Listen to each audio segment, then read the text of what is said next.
noches, en realidad. ¿Qué Buenas tal, tardes, Nico? noches. Eh, bueno, recién te presentábamos y además con todo esto de las tecnologías y hablábamos hoy tempranito que a ver si salía este vivo y la verdad que bueno, nos podemos encontrar, te estoy viendo, vos me ves, es un lujo, es un orgullo para esta organización, para este colectivo, encontrarnos con vos.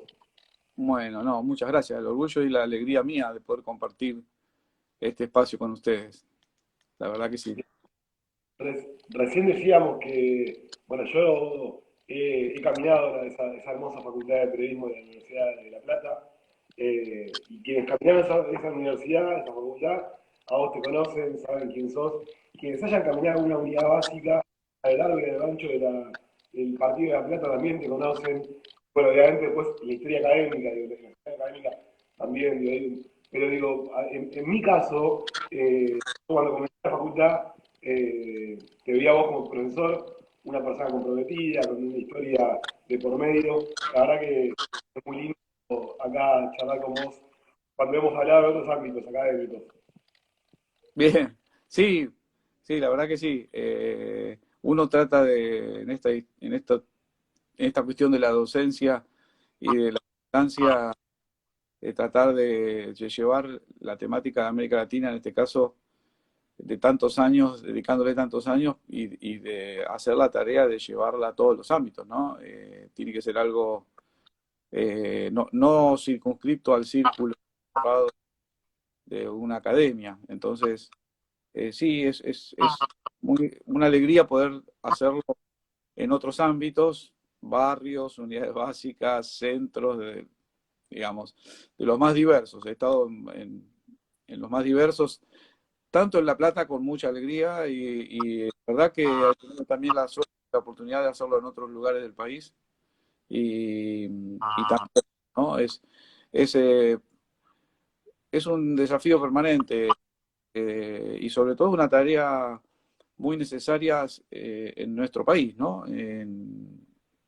Digamos, trabajar, difundir, tenemos como un sello muy fuerte de una mirada eurocéntrica en muchos sentidos, no solo en las élites, ¿no? Sino también en toda la estructura social argentina. Entonces, es una tarea necesaria y desafiante trabajar sobre esa lógica y tratar de modificarla, ¿no? De mostrar una cierta otra historia de nuestra región. Mirá, Carlos, cuando uno iba a la escuela, por lo menos en determinadas edades, cuando iba a la escuela primaria, hablábamos de Colón, de que nos descubrieron, de que nos colonizaron, y leíamos la Villiquen y hablábamos ahí y dibujábamos a Colón en determinadas fechas. Fue una cuestión demasiado, como vos decías recién, simplista. Y después cuando uno transita otros lugares, cuando va creciendo, eh, nada, se encontraba con esto, ¿no? ¿Qué historia nos contaron y cuál es la historia que queremos saber? Digo, todo queda en un relato.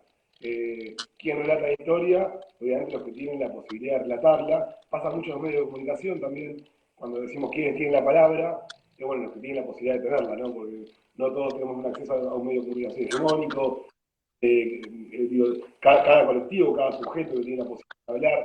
Y hoy escuchaba en Sobredosis de TV, si no me equivoco, hablando de periodismo, de los comunicadores, comunicadoras, a Víctor Hugo, y decía que los comunicadores, los periodistas, las periodistas, eran los que contaban la historia diaria, la historia reciente, o la historia presente, ¿no? Y eso queda un poco en esos historiadores que a su vez tienen la posibilidad de sostener lo intelectual con el compromiso político y con decir, bueno, estoy parado acá y quiero contar desde acá.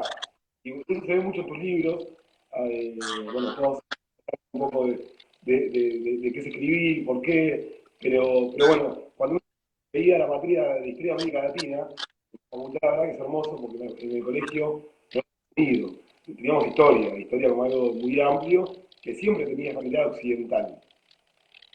Claro, y sí, vos fíjate que en general nosotros, todas y todos nosotros tenemos en la formación escolar formal, transitamos hoy por hoy 15, si vas a la universidad 20 años de educación formal. Y yo, vos sabés que siempre hago la misma pregunta en los cursos de la facultad o de las reuniones con los compañeros y las compañeras en un centro fomento, en una unidad básica, en donde fuere. Siempre arranco preguntando, bueno, ¿quién tuvo una materia que se llamó Historia de América Latina en su formación primaria, secundaria?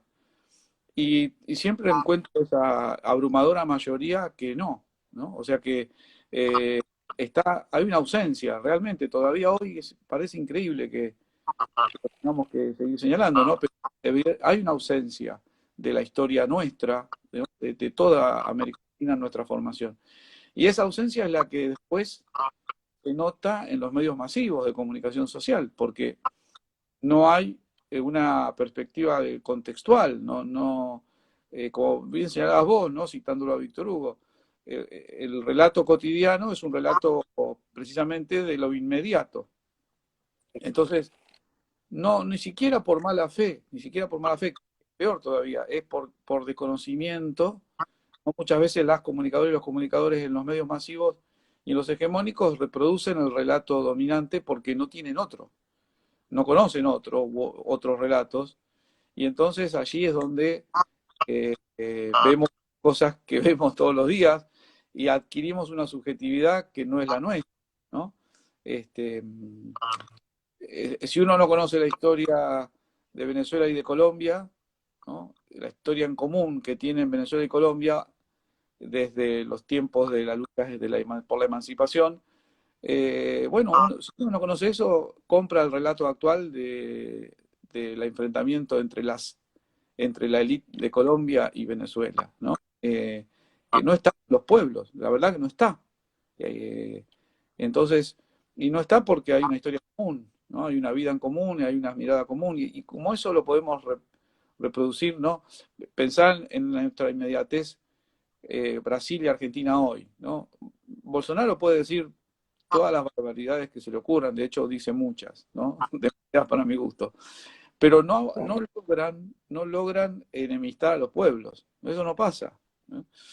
Y bueno, eso tiene que ver y lo mismo podemos decir de Chile, de Uruguay, ¿no? Y eso forma parte, eso tiene que ver, no es porque sí, que hay una historia común, pero es una historia que está todavía masivamente invisibilizada. La estamos tratando de traer a la luz muchas y muchos, políticamente, académicamente, mediáticamente, pero todavía estamos en pañales con respecto a eso. Bueno, cuando vos hablabas ahí, Carlos, no sé, pienso en samba, ¿no? Cuando uno ve Paca Paca y ve ese mundo samba, ese mundo de un chico del norte que le gusta el chipá, que va a la escuela y se encuentra con un montón de personajes de la historia reciente de Centroamérica Latina, esa historia tan nuestra, que nos han vedado un poco, ¿no? Y cuando queremos, además, ponerla en palabras, nos dicen que tenemos una actitud política. Cuando en realidad todo lo que hacen desde el otro lado, intentando vedar una realidad y a su vez colorear otra, que la verdad que también tiene una actitud política. Entonces, ahí se complica mucho cuando nos dicen, no, bueno, pero samba es político, ¿no? Bueno, pero y todo lo demás también tiene una connotación, ¿no? Entonces siempre esto de la vereda de enfrente, y no, política no, bueno, pero, ¿no? Sí, imagínate, pensemos, mirá si Bartolomé Mitre no era político, ¿no? Fue presidente de la República. Si Faustino Sarmiento no fue político, fue presidente de la Nación. Eran presidentes, nosotros podemos disentir o no con sus políticas, yo disiento con sus políticas, pero eran tipos políticos formados para su época, ¿no? Y vaya si eran políticos. Y la historia la escribió Mitre, digamos. Eh, y yo pongo un ejemplo, mira, un ejemplo para esta semana. Esta semana se celebran se conmemora en realidad el fallecimiento de Martín Miguel de Güemes, ¿no?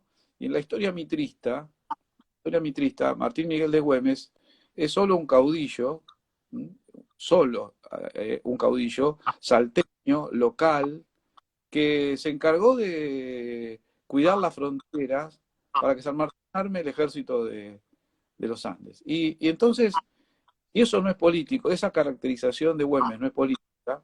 Güemes es un héroe latinoamericano, completamente latinoamericano. Güemes, sin Güemes la independencia de América del Sur no hubiera sido posible.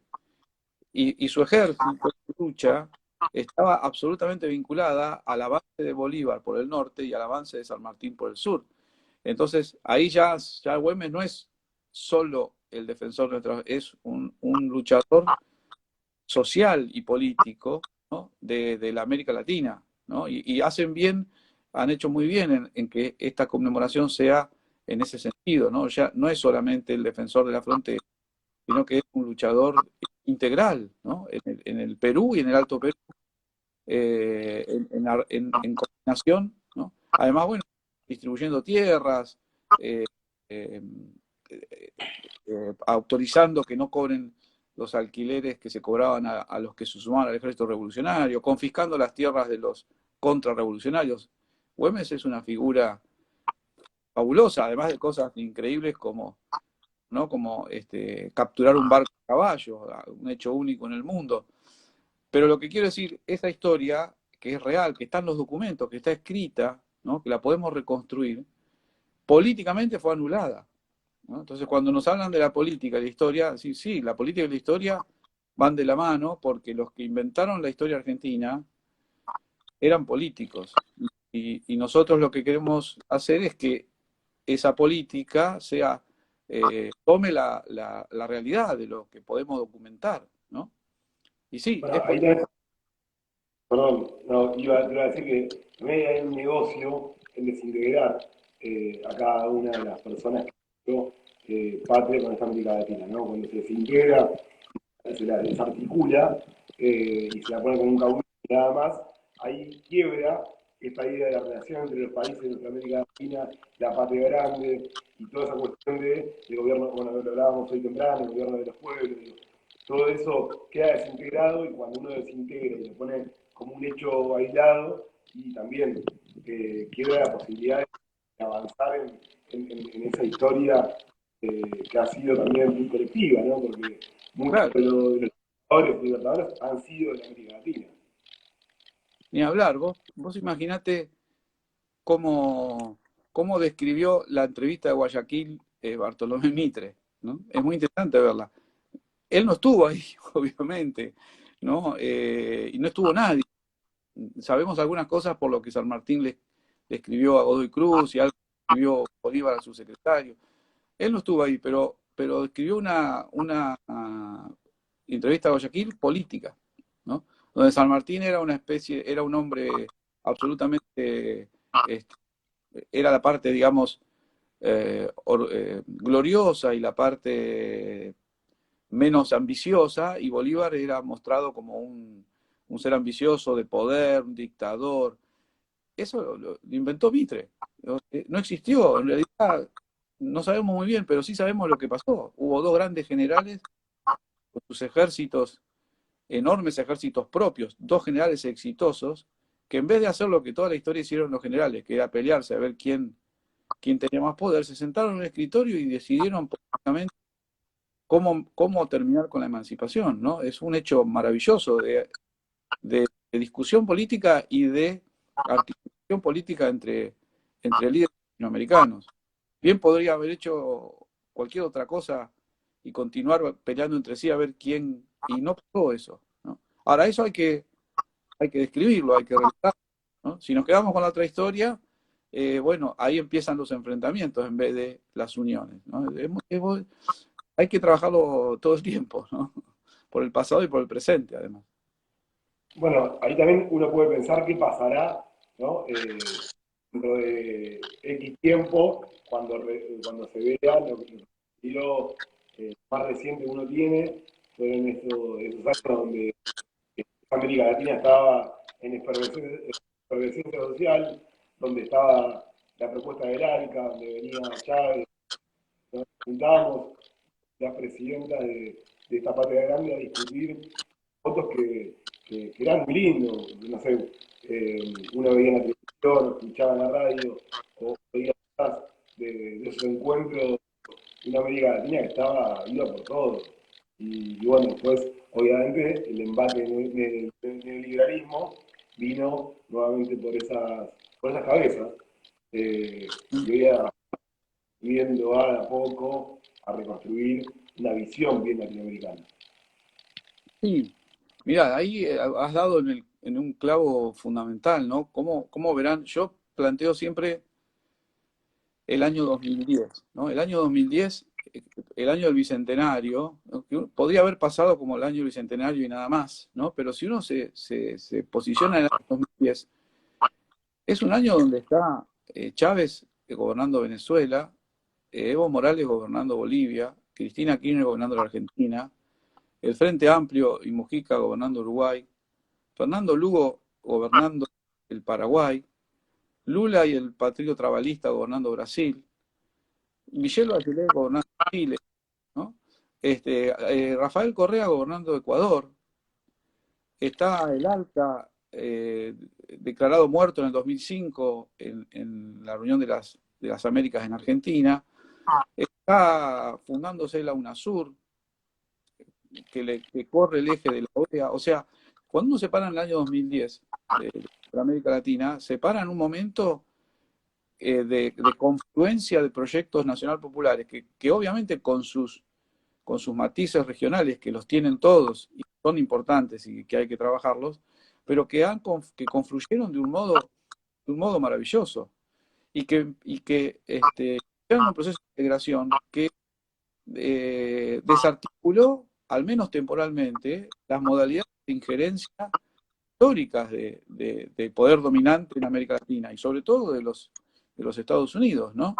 La OEA digamos, la OEA dejó de resolver, entre comillas, de mal resolver, diríamos, dejó de resolver los conflictos intrapaíses, ¿no? La UNASUR lo rescata Correa, ¿no? Endereza ese mal paso, trata de enderezar el golpe a Lugo. Bueno, lo que antes hacía la OEA lo empiezan a hacer los propios gobiernos nacional populares de ese periodo, más allá y más acá de sus matices. Bueno, ¿cómo se verá el 2010? ¿Cómo lo vemos hoy? Ya hoy, digamos que a 11 años ya es una historia, ¿no? Pero claro, esa semilla no cae en tierra infértil, esa semilla está, ¿no? Y realmente el periodo 1998-2015 fue un periodo de recuperación de un proyecto nacional latinoamericano, ¿no? En esa idea de Manuel Ugarte, como decía Ugarte, América Latina es una gran nación con muchas repúblicas. Bueno, en el periodo desde la elección de Chávez en el 98 en Venezuela hasta la caída o la pérdida, la caída de Dilma y la derrota en el 2015 en Argentina, ese periodo fue un periodo excepcional. Fue un periodo que por primera vez después de 200 años, desde la emancipación, se logró articular un conjunto de gobiernos en un sentido popular. Y bueno, esa memoria la tenemos nosotros y ojo, también la tienen quienes expresan los privilegios en cada uno de los países. Pero bueno, ¿cómo ver esa historia? ¿No? Es fundamental para mantenerla viva, ¿no? Vos decías recién, Carlos, esto de las semillas, después de ese 2010, bueno, de toda nuestra América, de toda nuestra historia de América Latina, las semillas se van plantando y cada vez son más, ¿no? Cuando uno piensa en por qué estamos acá ahora discutiendo determinadas cuestiones, después de 4 años de un macrismo muy difícil, muy jodido, donde realmente nos han sacado todo. Hace unos días la veía a María Eugenia Vidal sentada ahí charloteando con Luis Almagro. La verdad que volvemos a eso, ¿no? A organismos internacionales que sientan con las mesas más chiquitas de esos privilegiados de cada país para ver cómo lo pueden gobernar y no que lo gobiernen los pueblos. Cuando vos hablabas recién de esa historia reciente, la verdad que nos han vedado, clausurado, hasta opinar sobre Venezuela, ¿no? Y no podemos opinar, porque por las dudas, mirá si opinamos, si los votos, si ya le hicieron quedar mal con los medios de comunicación en todo Venezuela, mejor no. Bueno, la dejamos, ¿no? Y después de ahí nos empiezan a decir, bueno, por ahí Correa tampoco, entonces no discutamos mucho eso porque tampoco. Y Evo por ahí sí, porque bueno, Evo fue un golpe de Estado demasiado obvio, entonces, bueno, eso tuvo una repercusión mediática. Pero hace poquito tiempo no podíamos hablar de Lula, porque Lula había sido chorro, se había robado un departamento y estaban presos, ¿no? Al igual que Dilma. Y de Dilma tampoco podemos hablar. Entonces, ¿cómo nos van clausurando determinados líderes de América Latina para no poder seguir avanzando en un bloque, ¿no? Es decir, bueno, queremos liberar a América Latina. Se terminó. Tal cual, sí. Esa exclusión de la palabra, ¿no? Con respecto, ese intento por dejarnos sin la voz, ¿no? Sin la palabra. Y que es el primer paso para hacer retroceder los proyectos populares, ¿no? Ese quitarnos la palabra muy fuerte. Eh, Fue muy fuerte porque las derechas latinoamericanas antes, digamos, a partir de la década del 60, con las dictaduras de la doctrina de la seguridad nacional, utilizaron a las Fuerzas Armadas para quitarnos la palabra y quitarnos otras tantas cosas, ¿no? Y los cuerpos y las vidas. Pero eran las Fuerzas Armadas las que prohibían la palabra y prohibían lo que la palabra significaba para los pueblos. Eh, la derecha aprendió, ¿no? Aprendió a moverse de otra manera. Verdaderamente a partir de este siglo XXI utiliza esa triangulación entre medios masivos y hegemónicos con los poderes judiciales de los distintos países. Y entonces la palabra se nos quita a partir de una enorme presión mediática y judicial sobre los líderes y las lideresas populares, ¿no? Entonces, por un momento pareció, ¿no? Por un momento pareció, y la derecha lo hace muy bien porque los climas los explota al máximo, ¿no? Pareció que todos los líderes populares y las lideresas populares de este gran periodo de principio del siglo XXI eran corruptos y corruptas, ¿no? Utilizar la herramienta de la corrupción a partir con esa venalidad y los poderes judiciales, el poder judicial en la Argentina, en Brasil, en Uruguay, en Bolivia, en Ecuador, digamos. La estrategia de la derecha es continental, la estrategia de los pueblos también es continental, pero en estos últimos años ha pasado eso, ¿no? Entonces el bloqueo de la palabra y el correr a los líderes de sus pueblos, ¿no? Se basó en o meterlos presos y meterlas presas, o encerrarlas en la discursividad de la corrupción a través de los grandes medios masivos, ¿no? Y eso, digamos, ese intento en algunos casos funcionó. Yo siempre digo, bueno, Milagro está presa, se continúa presa. Vaya si funcionó, ¿no? En otros casos se comenzó a resquebrajar, pero permitió en una ventana de oportunidad de muy corto tiempo desplazar, ¿no? Desplazar a los líderes y lideresas nacional populares y generar un proceso en el voto, una confusión.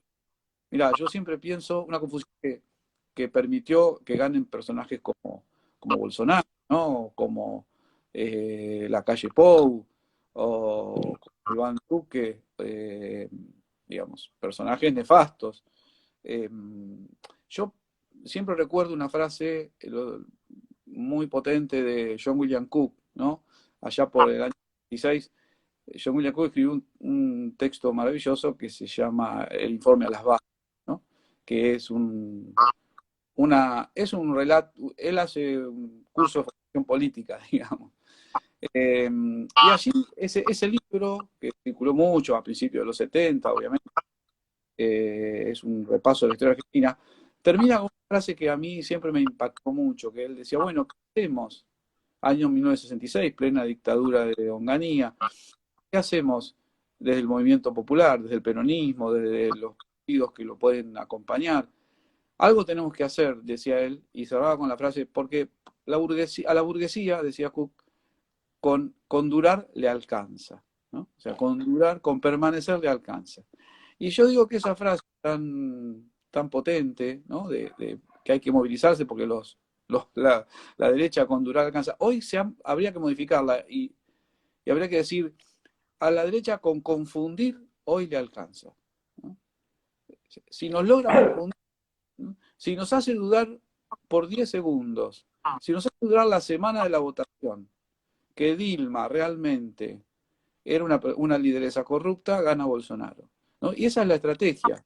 No, no tanto convencer, sino confundir, ¿no? Estamos viendo hoy en América Latina, sobre todo, ¿no? Estamos viendo esa estrategia de confundir a los pueblos a partir de la presión mediática, ¿no? No los van a confundir, porque esas tradiciones populares y nacionales son muy hondas, pero sí confundir en los momentos precisos, ¿no? Recién Carlos hablaba de John William Cook, ¿no? Y también ahí hablábamos de clausurar palabras y demás. Ha habido muchos autores y autoras que han sido clausurados también de la educación formal, ¿no? Para poder comprender o problematizar la historia, han clausurado a personas que tenían la posibilidad de escribir, pero bueno, esos textos no se leen, porque por ahí nos llevan a confundirnos un poquito, no se confundan para poder seguir con el status quo y el sentido común que hemos sabido construir para que podamos seguir gobernando, ¿no? Bueno, más fácil así y listo. Y a su vez también pensaba en esto de la confusión que nos plantean los medios de comunicación con la derecha dominantes pagando las campañas, pagando las publicidades y demás. Bueno, cuando los poderes tienen los medios de producción, son mucho más sencillos. Y los medios de producción terminan siendo un poco los medios de comunicación, que producen esto, ¿no? Sentido, palabra, ideología.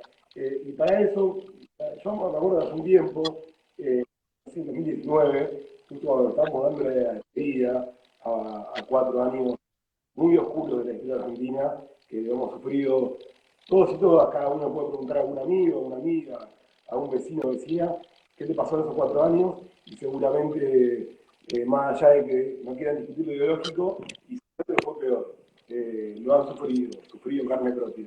No hay un argentino o argentina que haya sufrido en carne propia esos 4 años tan tremendos, ¿no? Y bueno, en 2019 me acuerdo que nos cruzamos en una presentación de un libro y vos hablabas un poco de esto, ¿no? Claro, digo, de cómo se produce ese sentido en los medios de comunicación y esas frases que han sido bestiales, tremendas. Y ahora quería mostrarles el libro porque tengo un libro acá tuyo y ahora vamos a ver además una foto mientras. Ahí estaba con Pablo Bilic, que es un gran compañero, bueno, estaba con mi vieja y con Claudia Bernaza. Y acá tengo, ¿no? Digo, Bestiarium Vocabulum, 4 años de frases, Cambiemos Pro. Justo acá lo tengo. La verdad que, bueno, justo leí, a los 3 días había leído todo entero, me parece. Y esto, ¿no? Nos han dicho, lo que hemos escuchado, el estómago que tenemos y la paciencia que a veces tenemos, o tiene el pueblo argentino o de América Latina. Tal cual. Sí, me conmueve que recuerdes la presentación de ese libro, que fue muy lindo. Es un librito que la verdad que lo trabajé mucho, y esto académicamente y en la campaña también, digo, en la campaña política, del Frente de Todos, porque verdaderamente, tal cual vos lo señalás, ¿no? La brutalidad de la palabra, ¿no? Que hemos tenido en los 4 años del macrismo, yo creo que solo es comparable con la brutalidad de la palabra de la dictadura, de la última dictadura cívico-eclesiástico-militar, ¿no? Porque, ¿en qué sentido? Hemos tenido periodos liberales en gobiernos democráticos que han sido terribles en términos económicos, este, pero que, no que tenían cierto, como diríamos, cierto reparo, cierto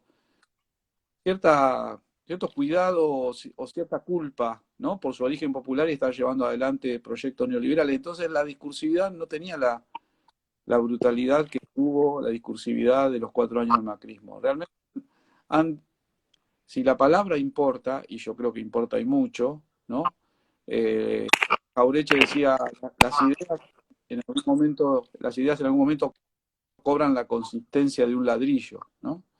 Eh, y las palabras, parafraseándolo al gran Jauretche, las palabras igual, las palabras tienen la consistencia de un ladrillo o el filo de un cuchillo. Entonces, ¿no? Cuando se dice lo que se dice, duele tanto como si dieran una piña, ¿no? Si vos, ¿no? Si vos decís las cosas que han dicho, sobre todo, bueno, el presidente de la República, gobernadores, yo recopilé en ese texto funcionarios y funcionarias de nivel, de alto nivel de funcionariado en ejercicio del poder, ¿no? Entonces, claro, eh, ahí la palabra cobra otra dimensión, porque son las personas que están decidiendo por tu vida todos los días, ¿no? Eh, y esto de la brutalidad de la palabra, desgraciadamente, las derechas actuales de América Latina no la han dejado de lado, ¿no? Uno podría hacer un trabajo de recuperación de las frases de Jair Bolsonaro y son realmente terribles, ¿no? Terribles.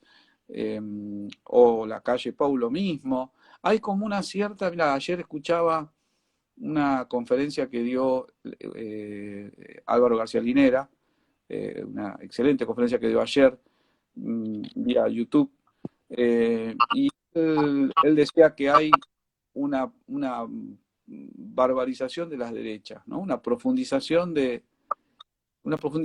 discurso brutal de la derecha, ¿no?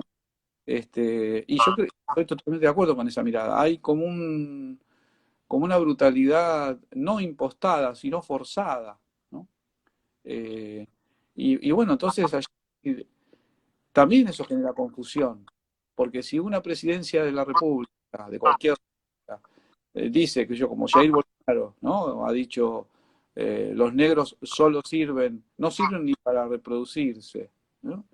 Una cosa, en un país donde más de la mitad de la población es afrodescendiente, claro que eso genera confusión, y más si Bolsonaro ganó la elección. Quiere decir que ha habido muchos de esos afrodescendientes que lo han votado. Si eso no es confundir, bueno, ¿qué puede ser confundido, ¿no? El tema de la palabra y el uso que está haciendo la derecha es realmente, lo vemos nosotros aquí, ¿no? Con el tema de la pandemia. ¿Qué no se ha dicho? ¿Qué no se ha dicho?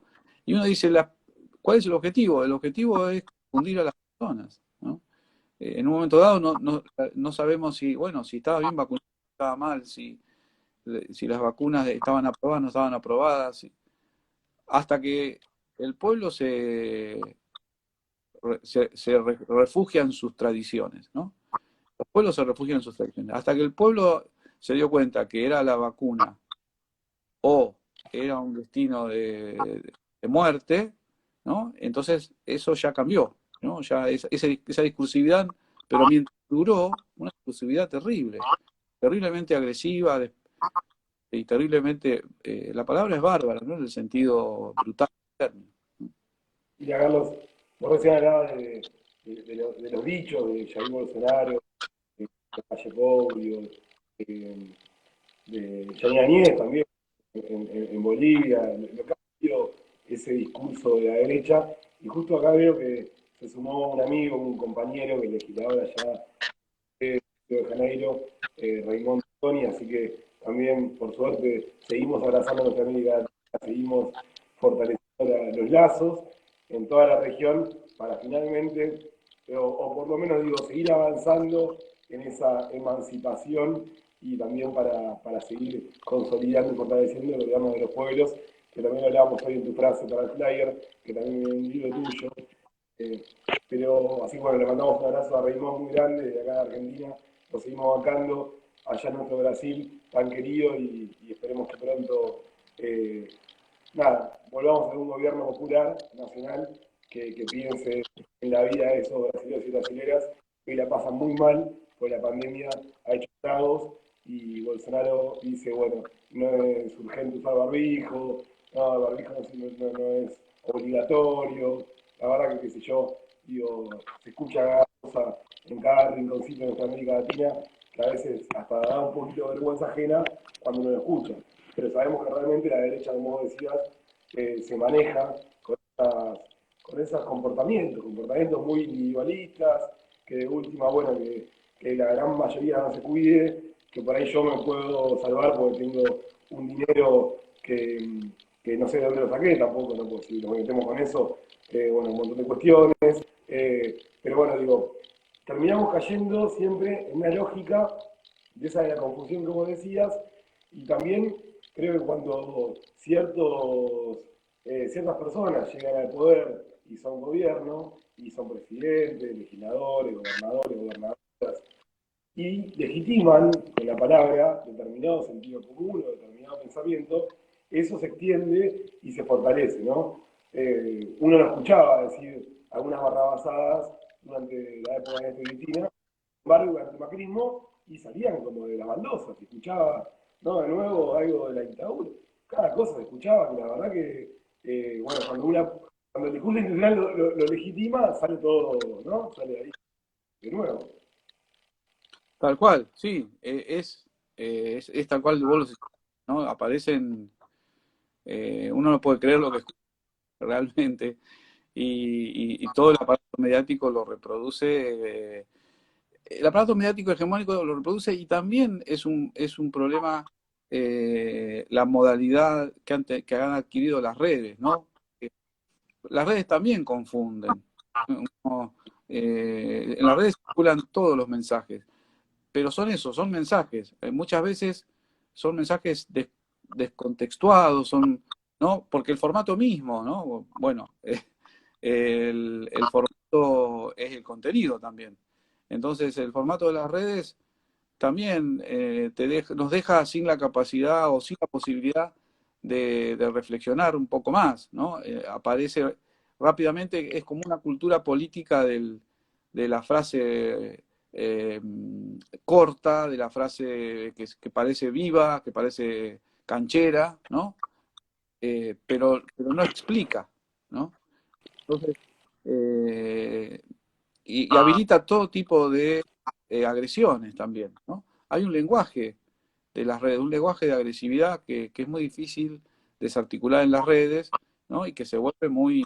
Yo pongo como ejemplo, que se me permita poner como ejemplo lo que dijo el presidente, nuestro presidente, ¿no? Alberto Fernández, con respecto a la frase del texto de la canción de Lito Nevia, ¿no?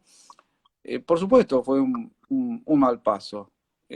Bueno, que no haya dado un mal paso nunca en su vida, que avise que le vamos a dar a juzgarla de genio o de genia, ¿no? Pero lo que han hecho las redes con esa frase es realmente terrible, porque en vez de utilizar ese mal paso, como bien hizo el presidente luego de pedir las disculpas que corresponden, y nosotros de tratar de aclarar y de explicar los mitos que se han constituido y cómo nos constituyen a todas y a todos, esa es otra cosa, ¿no? El que crea que está libre de los mitos, también que levante la mano, pero en vez de utilizar ese mal paso para explicar tanto que hay que explicar con respecto a por qué no bajamos de los barcos, por qué somos una heterogeneidad plural, diversa, cultural, socialmente, políticamente, ¿no? qué, por qué somos una nación compuesta por pueblos originarios, por afrodescendientes, por mestizados, por todos los pueblos europeos y no europeos, asiáticos que están en nuestro país. ¿Por qué somos todo eso? ¿No? En vez de poder explicar por qué somos todo eso, el lenguaje de las redes es el lenguaje de el insulto y la respuesta sin contexto, ¿no? Entonces, en vez de ayudarnos a pensar, no nos ayuda a reaccionar, ¿no? Es como un lenguaje de la reacción.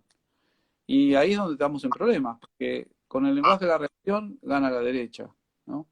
Gana siempre la derecha.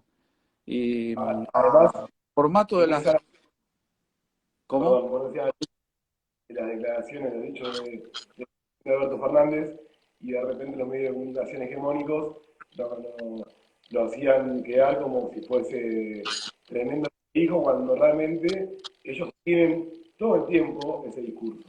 todo el tiempo. Y todo lo que está fuera de esa Europa tan letrada es casi basura. Terminamos discutiendo la forma que quieren los medios de comunicación hegemónicos y la derecha argentina nos corren por izquierda y nos llevan a discutir por derecha. No, viste, la verdad que para eso discutamos en el fondo y además también uno puede ver en la acción cotidiana de un gobierno popular algo que no tiene nada que ver con esa frase de Foucault, de Alberto, que realmente lo escuchaba ayer a Santoro y Normita Legrand discutiendo en un territorio que a veces algunos dicen no hay que disputarlo, otros que sí, sin embargo, Leandro Santoro fue, ahí habló con Santilli y le quisieron meter una frase de Alberto y él salió discutiendo la política de Perú, ¿no? También mejor digamos, lo que es necesario y a veces hay cosas que nos llevan a discutir en los medios de comunicación. Uno escuchaba a Axel, porque ahora quería, bueno, ahora cuando vayamos finalizando el encuentro vamos a mostrar unas sorpresas que hemos conseguido para vos entre ayer y hoy. Pero digo, para volver al tema de la vacunación y demás, la derecha y los medios hegemónicos decían que era veneno, después de Rusia, bueno, la Guerra Fría, todas esas cuestiones, Sí, y Axel siempre está bien remarcado, y terminamos explicando que la vacuna hace bien, y de dónde es, cuando toda la vida nos vacunaron, nunca discutimos de dónde venía, la gente toma un medicamento que no discute de dónde viene, pero nos quieren llevar a un chip en el hombro, cosas que son medio graciosas por momentos. tal cual. Mirá, ahí, con respecto a ese comportamiento de la derecha en el tema de la pandemia, ha sido realmente, eh, yo creo que lo van, quiero creer, quizás un poco ingenuamente, pero creo que lo van a pagar electoralmente, porque ha sido de una, de una falta de ética, ¿no? De una falta de ética enorme. Porque obviamente, vos imaginate que personajes como Patricia Bullrich saben perfectamente que Rusia no es la Unión Soviética.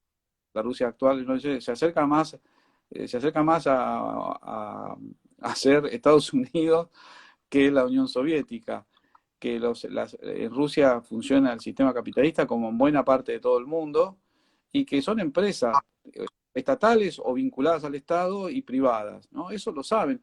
¿Por qué toda la traída de vuelta de la discursividad de la doctrina de la Guerra Fría tiene un sentido estrictamente político?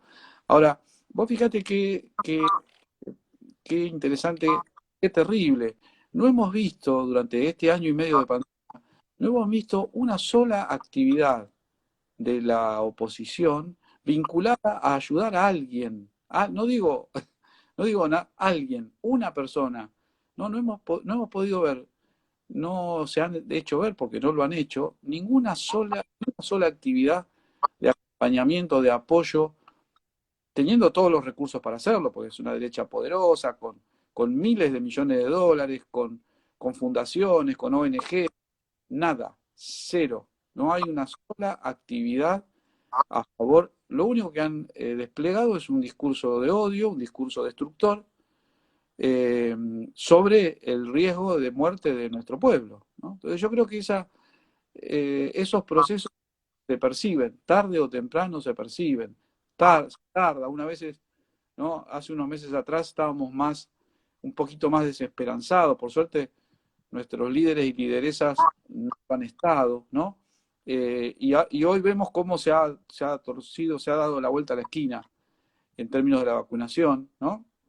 Y cómo empieza a ser un bien deseado, muy deseado por el pueblo en general, por todos nosotros, ¿no? Y cómo empieza a dar sus frutos políticos, que está bien que los dé, porque precisamente hubo, hubo todo un mundo de gente, no solo de los funcionarios, sino las personas en la educación, en la salud, que se han dedicado hace un año y medio a laburar para lesotres, ¿no? Y eso del otro lado no está, no existe. No existe ni como muestra. Ni siquiera tienen la sutileza de pensarlo en términos políticos, ¿no? Que uno dice, bueno, sería una barbaridad, bueno, pero peor es no hacer nada. Y no hay nada, ¿no? Entonces, eso me parece. Y otra cosa que quería mencionar, que vos mencionaste lo de Perú, las elecciones de Perú y Áñez, tu dictadura en Bolivia. Vos fíjate que hoy por hoy es otro tema que hay que trabajar mucho, me parece a mí. Las elecciones en América Latina están interconectadas entre sí, ¿no? Eh, la idea de que cada país tiene su proceso político separado del resto es una idea eh, cara a la oligarquía del siglo XIX, pero que no existe más, ni para la derecha ni para los procesos nacional populares o de izquierda, ¿no? Hoy, una elección en Perú está influida por lo que diga el presidente de Argentina, el de Brasil, el de Colombia, el de Bolivia, ¿no? Si hay un golpe en Bolivia, como fue el golpe contra Evo, bueno, el presidente de México se mete y refugia, luego el de la Argentina acompaña, o sea, los procesos políticos ya está establecido y de hecho la clase política, toda la clase política lo toma en ese sentido, por la positiva o por la negativa, están interrelacionados entre sí. Y a esto hay que prestarle mucha atención, porque entonces no alcanza ya con ganar la elección en un país y gobernarlo, sino que hay que ganar la elección, gobernar y vincularse rápidamente con los gobiernos que comparten ciertas miradas. ¿Para qué? Para fortalecerse mutuamente, ¿no? Yo creo que es esa realidad de la latinoamericanización de los procesos democráticos llegó para quedarse, esto ya va a ser así, ¿no? Y entonces hay que tener muy abierta la mirada y los vínculos con los modelos y los movimientos y partidos del resto de los países de América Latina, ¿no? Porque trabaja junta, ¿no? Y nosotros tenemos que sobrepasar esa modalidad, ¿no? Y entonces ahí se vuelve, yo cito quizá como una falencia o como algo a mejorar, ¿no? La pandemia nos ha puesto en muchos entreveros y todavía estamos en eso, tratando de pelearla. Por suerte parece que empieza a haber un poquito de luz. Pero una cosa que a mí me impactó de esta pandemia, y en eso tiene que ver que se inició en América del Sur con un proceso, cuando se inició la pandemia, todavía estaba muy en alza el proceso de retorno de las derechas, ¿no? Pensemos que principio del año pasado, en Chile gobernaba Piñera igual que ahora, ¿no? En Ecuador gobernaba la derecha igual que ahora, en Perú gobernaba la derecha, en Bolivia hay un golpe de Estado, en Brasil gobernaba Bolsonaro y en Uruguay ganó la derecha. O sea, a nosotros nos tomó la pandemia rodeados de gobiernos de derecha. Y eso impidió la circulación sanitaria entre los países de América del Sur. Hemos transitado la pandemia como países aislados unos de otros, cuando en realidad si nos hubiera tomado en el 2010, seguramente los mecanismos de articulación y de compra de vacunas y de ayuda entre países hubieran sido mucho más amplios que los actuales, que han sido muy pocos. Sí, hemos acompañado a Bolivia, Paraguay, pero nos ha faltado una coordinación potente, ¿no? Que nos permita pelear en este mundo tan insolidario, pelear como continente. Es decir, bueno, vamos a comprar vacunas, sí, vamos a comprar todas las que podamos, pero hacemos un pozo común, digamos. Todos los países de América Latina juntos, no Brasil por un lado, Argentina por otro, Chile por otro, Bolivia, que es lo que ha pasado, ¿no? Y eso ha debilitado las estrategias sanitarias, ¿no? Yo creo que ahí hay que poner también un punto de análisis, ¿no? Las enseñanzas de la pandemia. Una de las enseñanzas es tenemos que tener las políticas sanitarias también articuladas, ¿no? Darle una mirada. La importancia de la organización, ¿no? Cuando uno se piensa organizado frente a algo, digo, también organizarse entre los países de América Latina, obviamente, frente a un mundo muy desigual, que cada vez plantea más desigualdad, más individualismo, menos solidaridad, estarse quien pueda, bueno, todas las cuestiones que se han vuelto un poco el comportamiento mundial, y obviamente esa región organizarse y ir frente a esa normalización de un mundo al que no queremos nunca llegar. plantean que es el futuro, bueno, ese futuro no lo vamos a querer nunca, porque queremos otra cosa. Y también eso, ¿no? Pensaba que bueno encontrarse, Carlos, para nosotros es un orgullo encontrarnos con vos. Les agradecemos también a cada uno y a cada una de los que participa, tanto en la organización Orgullosamente Platense como en cada uno de los vivos que están acá. Es muy importante encontrarnos, debatir, buscar los puntos en común, que los tenemos un montón, y bueno, avanzar a eso que queremos reconstruir. Sabemos que la ciudad de La Plata en particular falta. Bueno, antes de seguir, porque se ha terminado esa hora, quería mostrar unas sorpresas y también decirte que, bueno, mi vieja Soledad Garriga no puede estar hoy, siempre lo hacemos juntos, pero ya hace un tiempo con el tema de las nuevas medidas de restricciones, no nos estamos haciendo. Así que te mando un abrazo muy grande, te quiero mucho, te queremos mucho, sos un compañero para encontrarnos miles de veces en lo vivo, me parece. Pero bueno, la verdad que es para charlar mucho y sos indispensable. Bueno, muchísimas gracias. Sí, a vos, a Soledad. La verdad que, nada, es una alegría poder compartir y además participar en un espacio que se presenta como ustedes lo vienen presentando, ¿no? Que es un espacio de debate, de análisis, de sumar voluntades, pero en tono crítico, en tono, ¿no? Del mejor modo de generar un espacio de participación política, buscando los puntos de encuentro y los que realmente importan, ¿no? Y aceptando las pluralidades, ¿no? Eso es fundamental.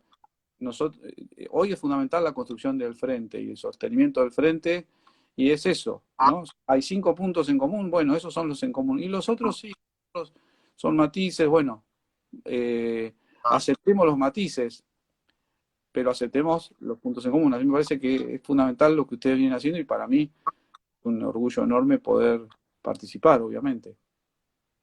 Muchas gracias, Carlos. Sí, es eso. Hasta cuando uno mira el gobierno de América Latina, ¿no? Decíamos recién, encontrémonos, generemos bloques. Y obviamente después uno puede ver la coyuntura y el contexto de cada gobierno y de cada región en particular, pero bueno, tenemos que encontrarnos y construir algo sólido, en este caso en Argentina es de frente de todos y de todas, y en La Plata también nos debemos muchas discusiones para poder realmente ser el gobierno de la ciudad de La Plata que creo que necesitamos, ¿no? Así que vamos a ver una sorpresa, porque son varias, que son muy lindas, y queríamos, bueno, un poco un presente de este espacio a un enorme compañero. Dale. Hola, yo soy Leandro, yo soy hijo de Carlos. Hijo, ¿cómo estás? Una alegría verte acá. Nada, cada vez que apareces en algún lado es una alegría. Espero que nos podamos ver dentro de poco, así en vez de darte un abrazo virtual, nos damos un abrazo real. Vacunado ya, vos, vacunado yo, que estemos todos vacunados. Nada, abrazo grande. Ah, no la tenía esa. Me van a hacer llorar. Es un poco eso. Me mataron ahí. El abrazo, la familia, los amigos, las amigas, para poder construir política, es muy importante. Sí, qué lindo, la verdad que me dejaron, no me esperaba, digo, ¿qué será? Y bueno, sí, Leandro es ese hijo maravilloso en términos de su libertad. Yo siempre rescato su libertad, ¿no? Si hay algo que los padres queremos de nuestros hijos e hijas, que sean seres, obviamente, pensantes y libres, ¿no? Y bueno, eso está, así que es una alegría, bueno, verlo y escucharlo, y ese pequeño video no lo tenía, la verdad que... Yo lo conozco y también es un gran compañero, así que también para eso. Y creo que también está ahora del otro lado y está escribiendo, así que, no sé. Mirá. La verdad que es eso, lo conozco, es un gran compañero y una buena persona. Y a veces también necesitamos eso, ¿no? volver a la empatía, son la buena gente, los valores un poco de esto de amistad, de acompañar, del amor, siempre en nuestro espacio político, el peronismo, bueno, pensamos en eso, ¿no? Sin amor no hay política. Así que también es eso, era para ir mostrando algunos de esos mensajes que también nos garantizan que el camino es el correcto, porque nos encontramos y estamos haciendo fuerza para llegar, ¿no? Acá vamos a ver otro mensaje. A ver.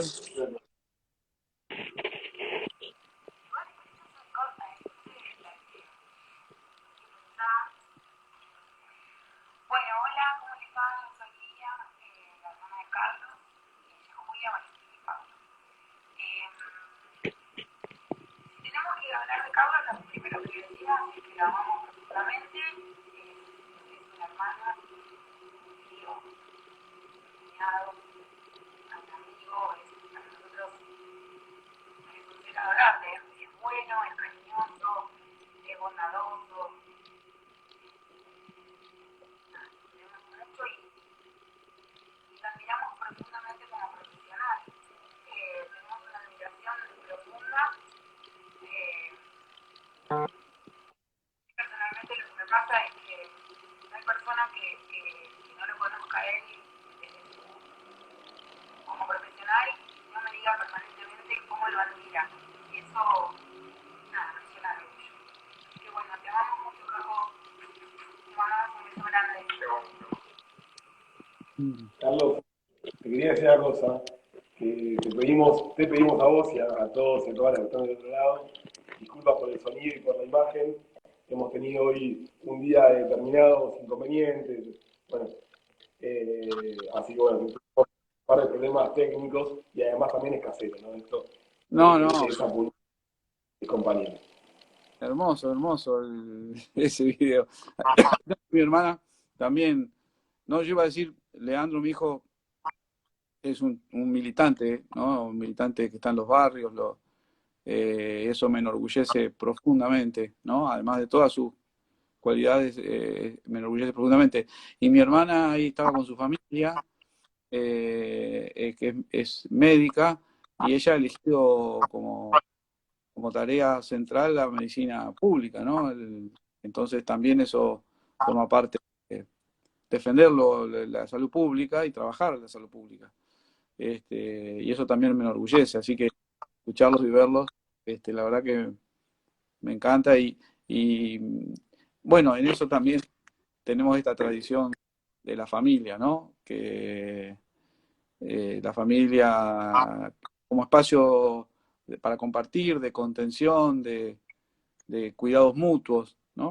Todas las familias tienen también sus cositas, pero bueno, como en el caso de la construcción política, las cositas las aceptamos y las dejamos ahí y las buenas las aprovechamos y nos queremos y nos amamos, ¿no? Además, lo importante, vos recién decías, de tu hermana, de tu hijo, el compromiso político, porque si no se desasocia un poco el tema de lo profesional e intelectual con lo político y eso nos ha traído muchos problemas y cuando todo eso va más o menos conjugado, llegamos a construir caminos que realmente trasciendan en la historia y ahí queremos siempre llegar, ¿no? Por esos lugares es más lindo que por nosotros. Sí. Bueno, vamos a ver otra sorpresa, después queda una más y después te mostramos un cuadro que hizo mi hija para vos. Hola Carlos, bueno, no quería dejar de estar en esta charla con Diego, tan lindo, en este espacio que ha crecido. Bueno, por un lado felicitarlos a los chicos, que la verdad que muy bien, Diego, muy bien Soledad y todo el equipo que hacen este espacio. Y por otro lado, bueno, estar presente, saludarte Carlos, decirte que sos mi compañero, mi mejor amigo, mi coequiper, mi copiloto en este viaje loco que estamos teniendo durante la pandemia, que ojalá podamos viajar por otros lugares más lindos, más importantes para el espíritu. Hemos tenido mucha suerte, hemos viajado mucho, hemos tenido suerte, nos hemos encontrado, hemos tenido suerte, hemos pasado esta pandemia, la seguimos pasando en forma armónica. Por eso solo decirte que te mando un beso, un fuerte abrazo y que sabes que te amo.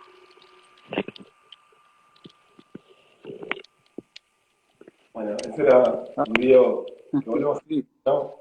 Estamos como todo de la vida, de la política, de seguir. sí. Ahí que me mataron también. Ahí Patricia es la compañera que amo. Así que escucharla y verla, como ella dice, somos compañeros de vida, de amor, de lucha. Patricia es una compañera además de una trayectoria militante enorme, enorme,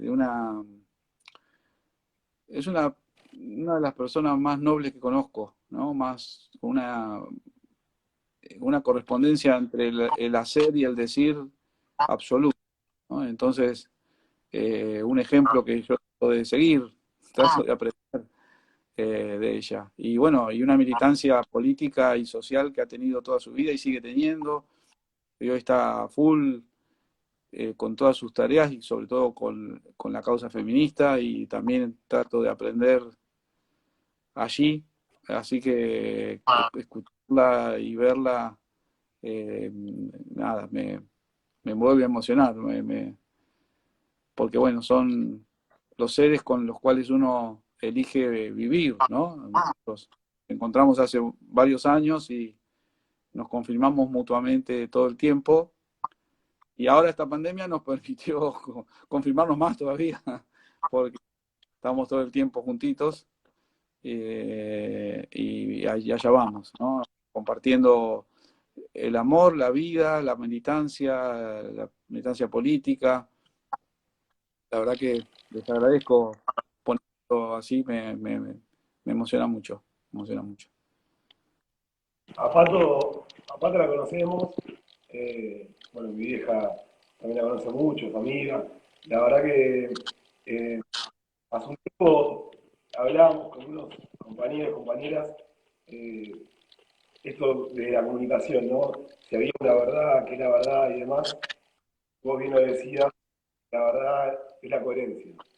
Y uno lo puede simplificar como concepto, también haciendo la coherencia en ese camino entre el discurso, la palabra y el quehacer y la acción, ¿no? Cuando eso va juntito y va, es porque estamos frente a una verdad que se sostiene con esos dos pilares fundamentales y bueno, sabemos que es una militante también indispensable, como también sos vos, por eso también hoy hablamos con Pato cuando hacíamos este vivo, la verdad que te vuelvo a decir, estamos muy contentas de encontrarnos, una familia que queremos mucho, tanto a ella como a vos y a toda la familia. Para terminar, vamos a mostrar otro video, después te vamos a mostrar el cuadro de mi vieja, pero bueno, ojalá que encierra esto del amor.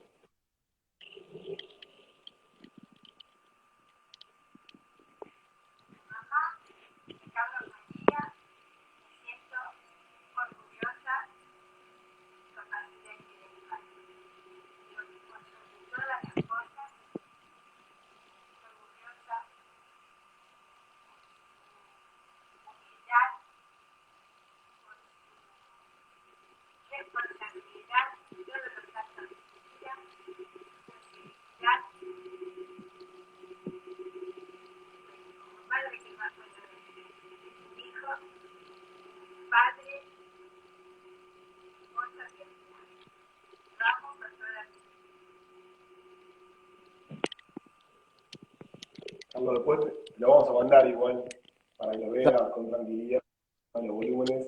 Hoy tuvimos unos Mirá, problemas. gracias. Ahí está mi mamá,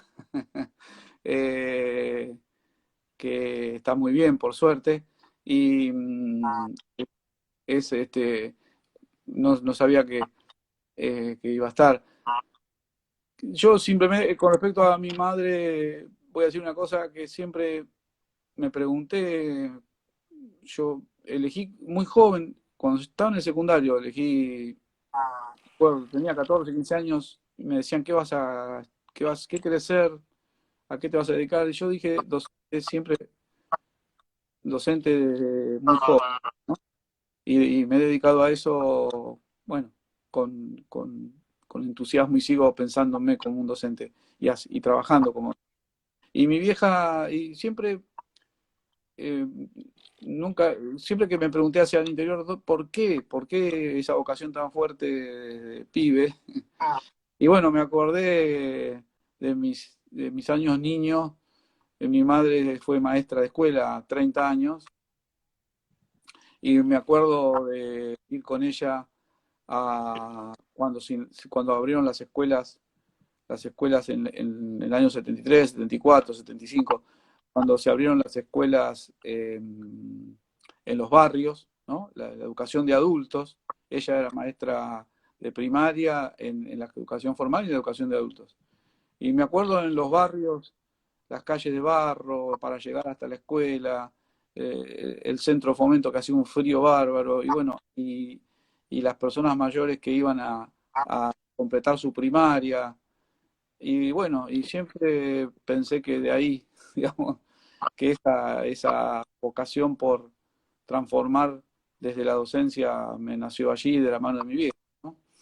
Realmente, en esos barrios desangelados, ¿no? Donde faltaba de todo, sin embargo, la escuela estaba ahí, donde había que estar.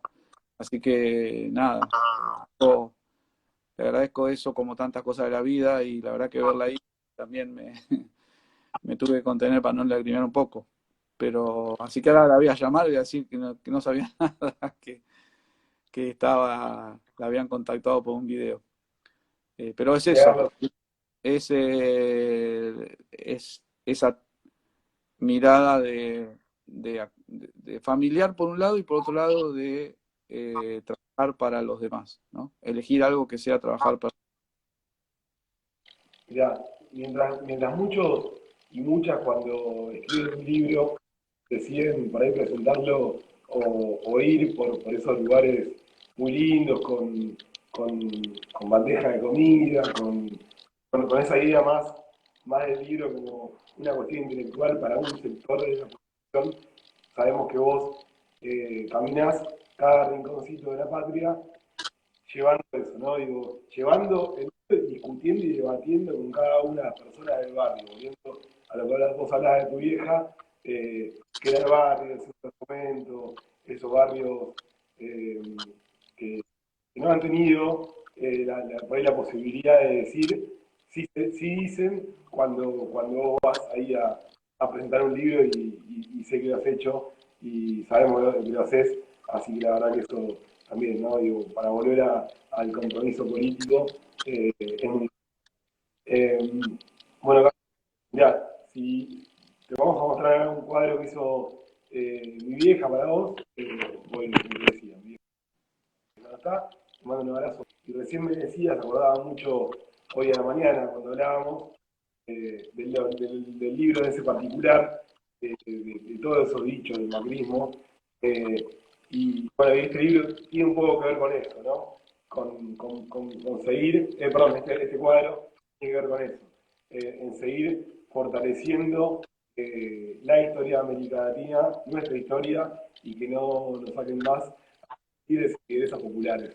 Eh, Así que nada, ese cuadro que hizo Deja para vos, esperemos con ese billete de la Santa Evita, la Eva que queremos tanto, eh, y es eso, bueno, me sacan de circulación, pero volveré y seré millones. Así que pronto Qué cuando hermoso, nos veamos, le vamos a dar ese billete que hizo hermoso. Cristina, ¿no? Tan lindo. Muchísimas gracias a tu mamá, Soledad. Hermoso, hermoso además. Ese billete con esa imagen tan maravillosa es emblemático. Sí, recuerdo, todos recordamos cuando salió el billete, había negocios en el barrio, por ejemplo, acá en el barrio, sabíamos que que había negocios muy, muy gorilas y intentaron no aceptarlo, era una cosa llamativa, ¿no? Así que ponerlo, y aunque lo retiren, digamos, de circulación, imagínate, ¿no? Evita está en un lugar donde no llega ningún billete. Eh, no, está más allá de todo lo físico. Es figura que pasan los años y cobra cada vez mayor dimensión, ¿no? Así que gracias, Soledad, gracias por ese obsequio maravilloso. Y bueno, en algún momento cuando nos deje la pandemia, lo voy a poder disfrutar, ¿no? Carlos, bueno, prontito nos vamos a ver, seguramente cuando todo esto vaya mejorando, sabemos que llegan vacunas todos los días, que la provincia de Buenos Aires además consiguió vacunas, así que de a poco todo esto va tomando otro color, un color un poquito más lindo, sabemos igual que entre medio queda mucha gente, a pesar de la posición no la recuerde, nosotros recordamos a cada una de las personas que hemos perdido. Seguramente prontito nos veamos, te vamos a ver el cuadro. Pero antes de finalizar, después de la tarde mi vieja me dice, bueno, tengo otro cuadro para darle acá. Quería mostrar ese cuadro tan necesario, de una sostenemos como bandera del amor y la victoria, el amor y la igualdad, que es el de Néstor y Cristina, con la frase que dice Néstor, tío que ayuda a Cristina, es una mujer con coraje, dispuesta a transformar la patria.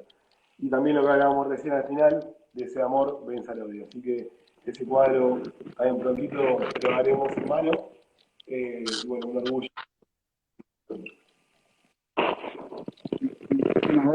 Hermoso ese cuadro también, esa imagen. Cristina y de Cristina, ¿no? Que es Cristina tiene una dimensión ya, una dimensión que trasciende, digamos, hoy charlábamos de política, porque siempre charlamos mucho de política, y decíamos con Patricia y con nuestros hijos, hablábamos de Cristina, y bueno, Cristina está más allá, muy más allá del bien y del mal, pero donde ella esté y se arme un frente, los votos van a ir para ahí, digamos. El apoyo popular va a ir para ahí. Es una figura de una dimensión enorme y es una alegría y una suerte para nuestro país que esté batallando, ¿no? Y sumando y sumando y sumando políticamente, ¿no? Por todo lo que hizo y por todo lo que está haciendo. Bueno, gracias otra vez por todo. No tenía el formato tan hermoso del programa, además, ¿no? Muy hermoso y muy completo en esto de integrar la vida con las ideas y con la academia, porque así va todo, está bueno el formato, la verdad que está bueno, porque la vida es así, nunca es una sola cosa. Así que gracias también por permitirme estar con ustedes. No, Carlos, la verdad, el abrazo es colectivo, se le quiere mucho. Esperemos que pronto podamos hacer otro encuentro, podemos seguir problematizando esta América Latina en disputa, que bueno, queremos reconstruirla, obviamente regional, ¿no? Entonces, prontito te molestaremos de nuevo, podemos un día nuevamente encontrarnos, así seguimos debatiendo sobre una región, un territorio que estamos disfrutando.